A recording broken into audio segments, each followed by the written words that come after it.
కార్యక్రమం ఇది ఏం లేదు ఇంకా కార్యక్రమం మీరు చెప్పినట్టు ఆ కార్యక్రమం వాళ్ళు ఏమీ అనౌన్స్ చేయలేదు. జస్ట్ సోషల్ మీడియాలో కొంచెం లైట్ గా ప్రచారం అయినట్టుంది. అది చేసేటట్టు తాళ్లే చెప్పేవాళ్ళు కదా.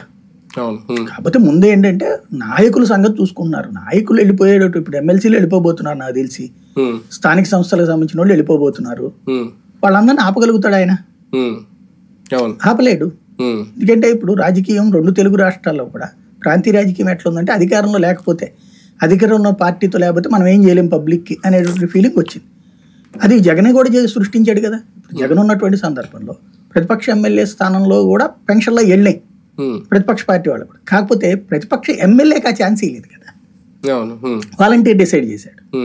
అలాగని వాలంటీర్ మీద తమ నాయకుడు కూడా పెత్తనం లేదు. కానీ ఇప్పుడు మాత్రం తెలుగుదేశం ఏం చేస్తుంది, ఈ సంక్షేమ పథకాలు వీటన్నిటిలో కూడా తమ వాళ్ళకి పెత్తనం ఇస్తుంది. ఇప్పుడు మన పెన్షన్ల విషయంలో ఆ ఏరియా వాళ్ళకి ఇవ్వద్దు పెన్షన్ అని ఆపేశారు వాలంటీర్తో చెప్పి. మరి ఏం చేయమంటారంటే వాళ్ళ నుంచి మమ్మల్ని వచ్చి మాతో మాట్లాడమనండి అని చెప్పారు. వీళ్ళు కొన్ని చోట్ల వాలంటీర్లు ఆ విషయమే చెప్పారు, మీరు వెళ్ళి వాళ్ళతో మాట్లాడుకోండి ఆపేయమంటున్నారు అన్నటువంటిది. ఏది సచివాలయ సిబ్బంది. అట్లాంటి సిచ్యువేషన్ గతంలో లేదు కదా. ఇప్పుడు ఆ పరిస్థితి వస్తుంది. ఇదంతా ఏంటంటే పబ్లిక్ చూడాలంతే. ఎమ్మెల్సీలను ఎమ్మెల్యేలను ఎంపీలను కూడా కాపాడుకునే పరిస్థితి ఉందా జగన్మోహన్ రెడ్డి గారికి ఇప్పుడు ముందు?